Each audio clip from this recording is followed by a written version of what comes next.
श्री गुरु महिमालिक शरणं श्री गुरु महिमालिक शरणं श्री गुरु महिमालिक शरणं। महिमा वास्तु सेवा यूट्यूब चैनल तरफरु आपण मानकु स्वागत जणाई आज आरंभ करने को जाउछि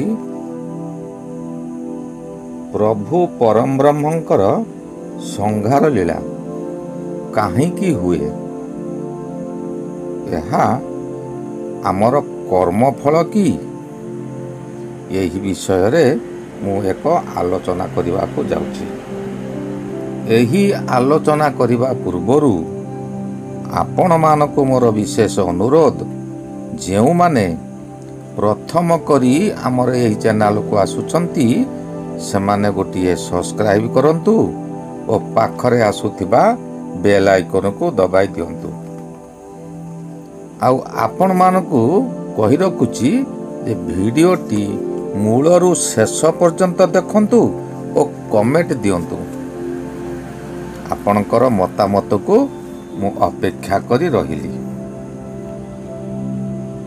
यही चैनल रे हमर बहु पूर्वर मध्य दिया जाइथिला 2024 एप्रिल 24 तारिख ठारू संहार लीला आरंभ हेबो बोली ताहा आरंभ होई सारिछि।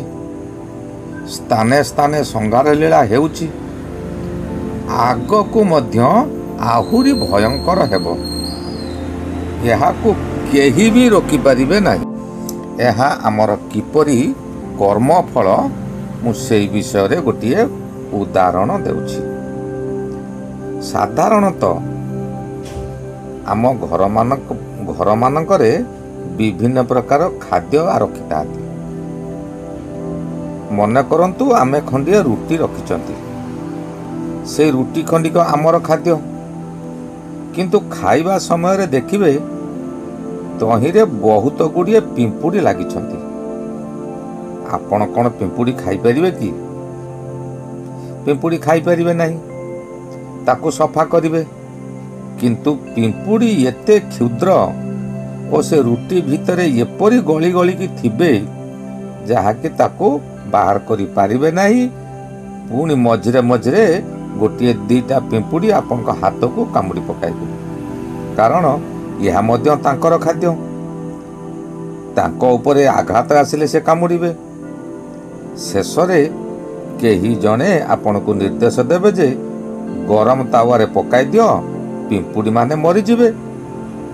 कहत जे निर्देश देले तावारे पकाइबाकू से ठीक कले ना भूल कले? आपण जेतेबेले से रुटी खंड को गरम तावारे पकाइले से समय रे किछि पिंपुड़ी संगे संगे मरी गले। आउ किछि पिंपुड़ी जीवन विकल रे गरम न थिबा स्थान को चली गले। हेले केते समय बा सेठारे रही पारिबे? आपण कोन करिवे ना आपण देखले जे रुटी रे पिंपुड़ी गुड़िक सबू ऊपर को उठी आसी एकाठी हो जाइछंती। आपण सांगे सांगे रुटी खंड को ओलटाई देबे। जेतक ऊपर को आसीतिले सेमाने सांगे सांगे मरी गले। सेही परी एही मनुष्य माने मध्य मरिबे। दला चकटारे हेउ किंबा अग्निदाह रे हेउ किंबा पवन रे हेउ किंबा जल रे हेउ बहु स्थान रे देखिबे जे दला चकटारे लोक मरीगले। सेइठारे दायी रखुचंती सरकार को। आमे जदि अमानिया हेबा, आमे जदि कोनोसी नियम मानिबा नाही ताहले सरकार सेठी कोन करिवो? जेउ स्थान रे 50 जन व्यक्ति रहिबा कथा सेठारे जदि आमे 100 जन रहिबा तेबे तो गरम हेबा स्वाभाविक। पूर्वर मध्य एही चैनल रे कहा जाइतिला जे एते गरम हेबो जे लोक गरम रे छटपट होई मरि जिबे। एई किछि दिन तळे जेपरी ईद पालन समय रे हेला। आहुरी मध्य मु कहितिली इंटरनेट से समय रे बंद हेबो। ଯେଉଁ ସ୍ଥାନରେ 50,000 ବ୍ୟକ୍ତିଙ୍କ ନିମନ୍ତେ ମୋବାଇଲ ଟାୱାର ବସିଛି, ସେହିଠାରେ ଯଦି ଏକତ୍ରିତ ହୋଇ 5 ଲକ୍ଷ ଲୋକ ମୋବାଇଲ ବ୍ୟବହାର କରିବେ, ଖାଲି ଟୁଁ ଟୁଁ ହେବାଟା ସାର ହେବ ଏବଂ ଆପଣ କାହାରି ସହିତ ଯୋଗାଯୋଗ ମଧ୍ୟ କରିପାରିବେ ନାହିଁ। ଆହୁରି ମଧ୍ୟ ଏହି ସମୟରେ ଆପଣଙ୍କର ବ୍ୟାଙ୍କରେ ଟଙ୍କା ଥିବ, ଲକ୍ଷ ଲକ୍ଷ ଟଙ୍କା ବ୍ୟାଙ୍କରେ ବାଲାନ୍ସ ଥିବ, କିନ୍ତୁ ମୋବାଇଲରେ ବର୍ତ୍ତମାନ ଇଣ୍ଟରନେଟରେ ସବୁ ଚାଲିଛି। ଯଦି ଇଣ୍ଟରନେଟ ମୋବାଇଲରେ କାମ ନ କରିବ, ଆପଣଙ୍କର ଯେତେ ଟଙ୍କା ବ୍ୟାଙ୍କରେ ଥିଲେ ମଧ୍ୟ ଆପଣ ଗୋଟିଏ ଟଙ୍କା ଉଠାଇ ପାରିବେ କି?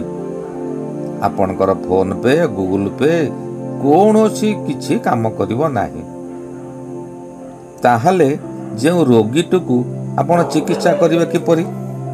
ଏହି ସମୟରେ କ'ଣ ହେବ ନା, ରୁଟି ଉପରେ ପିମ୍ପୁଡ଼ିମାନେ ଯେପରି ଗରମ ସହି ନ ପାରି ମୃତ୍ୟୁକୁ ପାଖରେ ଦେଖି କଲବଲ ହେଉଥିଲେ, ଆପଣ ଠିକ୍ ସେହିପରି ମୃତ୍ୟୁକୁ ପାଖରେ ଦେଖି କଲବଲ ହେବେ ଓ ମୃତ୍ୟୁ ଆପଣଙ୍କର ସୁନିଶ୍ଚିତ ହେବ। ଏବେ ଏହି ନିକଟରେ ଆହୁରି ଏକ ବଡ଼ ଦୁଃଖଦ ଘଟଣା ଘଟିଗଲା। ଶୁଖିଲା ନଦୀ ଥିଲା, ନଦୀ ମଝିରେ ଅଳ୍ପ ଅଳ୍ପ ପାଣି ଚାଲୁଥିଲା ଓ ନଦୀ ମଝିରେ ଗୋଟିଏ ଗୋଟିଏ ପଥର ମଧ୍ୟ ଥିଲା। ପଥର କରବାଟେ ଦେଇ ପାଣି ଯେତେବେଳେ କୁଳୁକୁଳି ହୋଇ ବହିଯାଏ, ତାହା ଏକ ସୁନ୍ଦର ଶବ୍ଦ ଏକ ଆସେ। ସେହି ଶବ୍ଦ ଓ ଝରଣା ଭଳିଆ ପାଣି ଯାଉଥିବାକୁ ବିଭିନ୍ନ ଦର୍ଶକ ସେଠାକୁ ଯାଆନ୍ତି ଓ ସେଠାରେ ଦର୍ଶନ କରିବା ସହିତ ବଣଭୋଜି ମଧ୍ୟ କରନ୍ତି। ଆଉ ସେ ପଥର ଉପରେ ବସି ସେଲ୍ଫି ନିଅନ୍ତି। ଆଜିକାଲି ସେଲ୍ଫି ଗୋଟିଏ ଫ୍ୟାସନ ହୋଇଗଲାଣି। ଗୋଟିଏ ପରିବାରର 5 ଜଣ ସେହି ନଦୀ ମଝିରେ ଏକ ପଥର ଉପରେ ବସି ସେଲ୍ଫି ନେଉଥିଲେ। ସରକାର କିନ୍ତୁ ବାରଣ କରିଥିଲେ ଯେ ନଦୀ ମଧ୍ୟକୁ କେହି ଯାଆନ୍ତୁ ନାହିଁ, କେଉଁ ସମୟରେ ପାଣି ଆସିପାରେ। କିନ୍ତୁ ମାନୁଛି କିଏ? ଆଜିକାଲି ମଣିଷ ତ କେହି କାହାକୁ ମାନୁନାହାନ୍ତି। ସରକାର ବାରଣ କରିବା ସତ୍ତ୍ୱେ ମଧ୍ୟ ନଦୀ ମଧ୍ୟକୁ ଯାଇ ଗୋଟିଏ ପଥର ଉପରେ ବସି ସେଲ୍ଫି ନେଉଥିଲେ, ମଜା ନେଉଥିଲେ। ହଠାତ୍ ନଦୀରେ ପାଣି ବୃଦ୍ଧି ହୋଇଗଲା, ପଥର ସ୍ରୋତ ହେଲା। ସମସ୍ତେ ଜୀବନ ବିକଳରେ ପଥର ଉପରେ ଧରାଧରି ହୋଇ ରହିଗଲେ। ନଦୀ କୂଳରେ ଥିବା ଲୋକମାନେ ଖାଲି ଡହଳ ବିକଳ ହେଉଥାନ୍ତି। ତାଙ୍କ ସାଙ୍ଗରେ ଯେଉଁ ଲୋକମାନେ ଆସିଥିଲେ, ସେମାନେ ବା କ'ଣ କରିବେ? ଉପାୟ ନାହିଁ। ପାଣିର ପ୍ରଖର ସ୍ରୋତରେ ତାଙ୍କ ପାଖକୁ ମଧ୍ୟ ଯାଇପାରୁନାହାନ୍ତି। ଏହି ସମୟରେ ଦେଖନ୍ତୁ, ରୁଟିର ଗରମ ତାୱାରେ ପକାଇଲା ପରେ ଯେପରି ପିମ୍ପୁଡ଼ିମାନେ ଉପରକୁ ଉଠି ଆଶ୍ରୟ ନେଇ ଡହଳ ବିକଳ ହେଉଥିଲେ ଓ ମୃତ୍ୟୁକୁ ପାଖରେ ଦେଖି ଭୟ କରୁଥିଲେ, ସେହିପରି ସେମାନେ ତାଙ୍କ ନିକଟରେ ମୃତ୍ୟୁ, ଛୋଟ ପିଲା ଥିଲେ, ସ୍ତ୍ରୀ ଲୋକ ଥିଲେ, ପୁରୁଷ ଲୋକ ମଧ୍ୟ ଥିଲେ। ଆମେ ଯେମିତି ରୁଟିଟିକୁ ନଉଟେଇ ଦେଲା ପରେ ହଠାତ୍ ସେମାନେ ମରିଯାଆନ୍ତି ପିମ୍ପୁଡ଼ିମାନେ, ସେହିପରି ପାଣି ଯେତେବେଳେ ଧୀରେ ଧୀରେ ବଢ଼ିଲା, ପଥର ବୁଡ଼ିଲା ଓ ତାପରେ ସେମାନଙ୍କୁ ନଦୀରେ ପ୍ରଖର ସ୍ରୋତରେ ବସାଇ ନେଲା। ଆମେ ଯଦି ସରକାରଙ୍କ ନିୟମ ନ ମାନିବା, ଆମେ ନିଶ୍ଚିନ୍ତ ବିପଦରେ ପଡ଼ିବା। ସରକାର ତ ସରକାର, ପୂର୍ବରୁ ପ୍ରଭୁ ପରମ ବ୍ରହ୍ମ ମଧ୍ୟ ମନୁଷ୍ୟ ସକାଶେ କିଛି ନିୟମ କରିଛନ୍ତି। ତାଙ୍କ ନିୟମ ମାନି ଚଳିଲେ ଆମର ବିପଦ ହେବ ନାହିଁ, କିମ୍ବା ଏପରି ଅକାଳରେ ମୃତ୍ୟୁ ମଧ୍ୟ ହେବ ନାହିଁ। ଆହୁରି ମଧ୍ୟ ଦେଖିଥିବେ, ଉଇ ଗୋଟିଏ ଛୋଟ ଜୀବ, ସେ ବହୁ ଜିନିଷ ନଷ୍ଟ କରିଦିଏ, କିନ୍ତୁ ସେ ତା ମୁହଁରେ ଟିକେ ଟିକେ ମାଟି ଆଣି ତାହାର ଏକ ବଡ଼ ବସା ତିଆରି କରେ ବା ଯାହାକୁ କି ଆମେ କୁହନ୍ତି ଉଇ ହୁଙ୍କା। ମନୁଷ୍ୟ କ'ଣ କରେ, ତାହାକୁ ଭାଙ୍ଗି ତାକୁ ବାସହରା କରିଦିଅନ୍ତି। କ'ଣ ନା ଏଇ ହୁଙ୍କାରେ ସାପ ରହିବେ, ସାପ ରହିବା ଭୟରେ ଆମେ ଉଇ ହୁଙ୍କାଟିକୁ ଭାଙ୍ଗି ଦିଅନ୍ତି। ଉଇ ହୁଙ୍କା ଭାଙ୍ଗିବା ଅର୍ଥ ତାଙ୍କର ବସା ଭାଙ୍ଗିଦେବା। ଯେଉଁ ସମୟରେ ଆମେ ବସାଟିକୁ ଭାଙ୍ଗିବା, ସେଥିରେ ମଧ୍ୟ ଶହ ଶହ ଉଇ ମରିଯିବେ।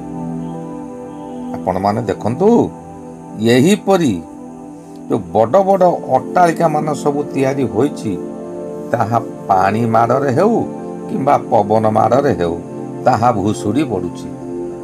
ସେଇ ଅଟ୍ଟାଳିକା ମାନଙ୍କରେ ଯେଉଁ ଶହ ଶହ ଲୋକ ଥିବେ, ସେମାନେ ମୃତ୍ୟୁ ହେଉଛି।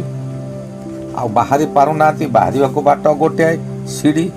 ସିଡ଼ିରେ 10 ତାଲା 11 ତାଲା ଉପରୁ ଓହ୍ଲେଇକି ଆସିବା କଷ୍ଟକର। କୋଠା ଆଣେ ନଇଁ ପଡ଼ିଥିବ, ଧୀରେ ଧୀରେ ପାଣି ଆଡ଼କୁ ଗଡ଼ୁଥିବ।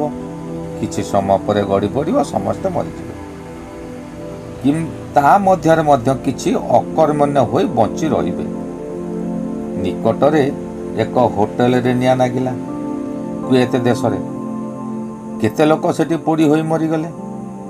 ଯେପରି ଗୋଟିଏ ବୁଦାରେ କିମ୍ବା ଗୋଟିଏ ଗଛ କୋରଡ଼ରେ ନିଆଁ ଲଗାଇବା ଦ୍ୱାରା ନିର୍ଦ୍ଦୋଷୀ ସାପଟିଏ ତାର ଛୁଆ ଧରି ସେଠାରେ ରହିଥିବ।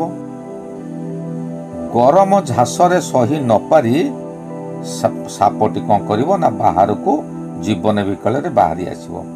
କିନ୍ତୁ ଛୁଆ ଗୁଡ଼ିକ ଛୋଟ, ଆସିପାରିବେ ନାହିଁ। ଯେପରି ଗାନ୍ଧାରୀର ହୋଇଥିଲା। ଗାନ୍ଧାରୀ ନିଜେ ବଞ୍ଚିଥିବା ଅବସ୍ଥାରେ ତାର 100 ପୁଅଙ୍କର ମୃତ୍ୟୁ ହୋଇଗଲା, କିନ୍ତୁ ଗାନ୍ଧାରୀ ବଞ୍ଚିଥିଲା। କାରଣ ଯେତେବେଳେ ସେ 100 ଗୋଟି ଅଣ୍ଡାକୁ ଭାଙ୍ଗିଥିଲା, ମା ଚଢ଼େଇ ମାନେ ଦେଖୁଥିଲେ ତାଙ୍କ ସାମ୍ନାରେ ତାଙ୍କର ବଂଶ ବୁଡ଼ି ଯାଉଛି। ଏବେ ମଧ୍ୟ ତାହା ହେଉଛି। ବାପା ମା ବଞ୍ଚିଥିବେ, ପୁଅ ବୋହୂ ନାତି ନାତୁଣୀ ଦୁର୍ଘଟଣାରେ ଶିକାର ହୋଇ ମୃତ୍ୟୁ ହୋଇଯାଉଛି। ଏହା ଏବେ ଅଧିକ ମାତ୍ରାରେ ହେଉଛି। ଏହି ଜୁନ ମାସର ମୁଁ କେତେ ଗୋଟି ବିଷୟ କହୁଛି। ଜୁନ ମାସ 9 ତାରିଖ ବିଜେପି ଅଫିସରେ ନିଆଁ ଲାଗିଗଲା। ତାକୁ କ'ଣ କେହି ନିଆଁ ଲଗେଇଲେ? ତାହା ଶୂନ୍ୟରୁ ନିଆଁ ଆସିଲା। କିମ୍ବା ଯେଉଁ ଏସି ଗୋଟିଏ ତା ଦେହରେ ଲାଗିଥିବ, ତାର କିଛି ନିର୍ଦ୍ଦିଷ୍ଟ ପାୱାର ଥିବ, ନିର୍ଦ୍ଦିଷ୍ଟ ସମୟ ଥିବ। ତାକୁ ଯଦି ଅଧିକ ସମୟ ଚଲାଯିବ, ନିୟମକୁ ଯଦି ଆମେ ବେନିୟମ କରିବା, ସେଇ ଏସିରୁ ନିଆଁ ବାହାରିବ। ଜୁନ 12 ତାରିଖ କୁଏତରେ ମୃତ୍ୟୁବରଣ ହେଲା। ସେଥିରେ 5 ଜଣ ଭାରତୀୟ ମଧ୍ୟ ମଲେ। ଜୁନ 14 ତାରିଖ କଲିକତାରେ ଅଗ୍ନିକାଣ୍ଡ ହେଲା ଓ ସେହିଦିନ ମଣିପୁରରେ ଆତଙ୍କବାଦୀ ମାନେ ଅଗ୍ନିକାଣ୍ଡ ଘଟାଇଲେ। ଜୁନ 15 ତାରିଖରେ ଖୋର୍ଦ୍ଧା ରୋଡ଼ରେ ଅଗ୍ନିକାଣ୍ଡ ହେଲା ରେଲୱେରେ। ଏହିପରି ତ ଦୈନିକ କିଛି ନା କିଛି ହେଉଛି, ଯାହାକି ସବୁ ଆପଣମାନେ ପେପରରୁ, ଟିଭିରୁ, ମୋବାଇଲରୁ ସଙ୍ଗେ ସଙ୍ଗେ ଜାଣିପାରୁଛନ୍ତି। ଆହୁରି ମଧ୍ୟ ମାଳିକାରେ ଥିଲା ଯେ 12 ହାତ ଖଣ୍ଡା ବୁଲିବ। ତାହା ଭୁଲ ନୁହେଁ। 12 ହାତ ଖଣ୍ଡା ବୁଲିବ, କିନ୍ତୁ 12 ହାତ ଲମ୍ବର ଖଣ୍ଡା ନୁହେଁ, 12 ହାତରେ ଖଣ୍ଡା ବୁଲିବ। ଏବେ ମଧ୍ୟ ଜାଣନ୍ତୁ ଯେ 2023 ମସିହା ଜୁନ ମାସ 2 ତାରିଖ ଯେଉଁ ସମୟରେ ବାହାନଗାରେ ରେଳ ଦୁର୍ଘଟଣା ହେଲା, ସେ ସମୟରେ ଶନି ବକ୍ରି ଥିଲେ। ବର୍ତ୍ତମାନ ମଧ୍ୟ ଶନି ବକ୍ରି ଅଛନ୍ତି ଓ ଶନିଙ୍କର ମଙ୍ଗଳ ଉପରେ ଦୃଷ୍ଟି ରହିଛି। ଏବେ ଦେଖନ୍ତୁ, ଏହି ଜୁନ ମାସରେ ଏକ ରେଳ ଦୁର୍ଘଟଣା ହୋଇଯାଇଛି। ଆହୁରି ମଧ୍ୟ ରେଳ ଦୁର୍ଘଟଣା ହେବ।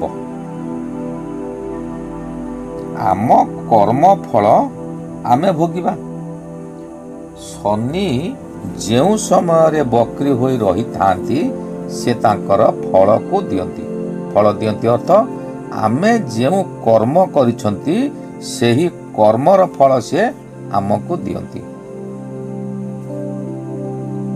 ସମସ୍ତେ କୁହନ୍ତି ଶନି ବକ୍ରି ହେବା ସମୟରେ, ଶନି ଯିବା ସମୟରେ ବହୁତ ଗୁଡ଼ାଏ ଫଳ ଦିଅନ୍ତି। ଫଳ ଅର୍ଥ ଆମରି କର୍ମ ଫଳ ସେ ଆମକୁ ଦିଅନ୍ତି। ଆମେ ଯଦି ଅମାନିଆ ହେବା, ଗୁରୁ ଦିଅଁ ଦେବତା କିଛି ମାନିବା ନାହିଁ,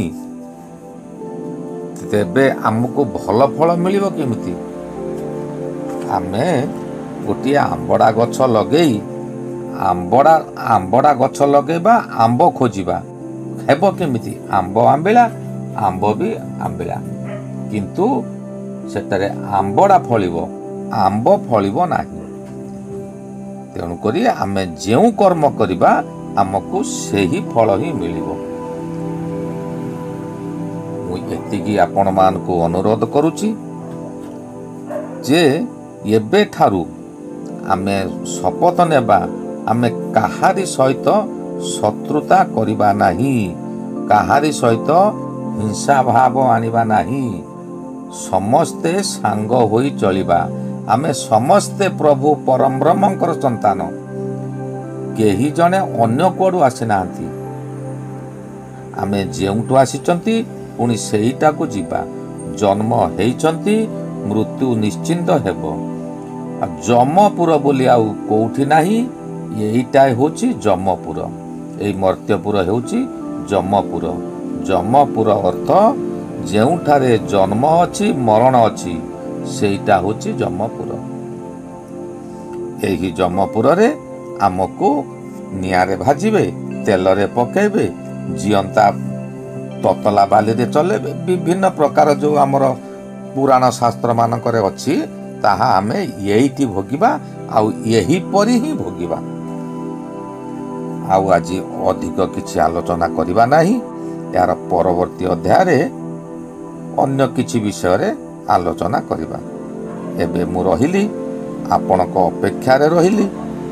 ବିଷୟଟି ଆପଣଙ୍କ ମନକୁ କିପରି ପାଇଲା, କିପରି ଲାଗିଲା, ଭଲ ଲାଗିଲା କି ମନ୍ଦ ଲାଗିଲା, ଆପଣ କମେଣ୍ଟ ମାଧ୍ୟମରେ ଜଣାଇବେ।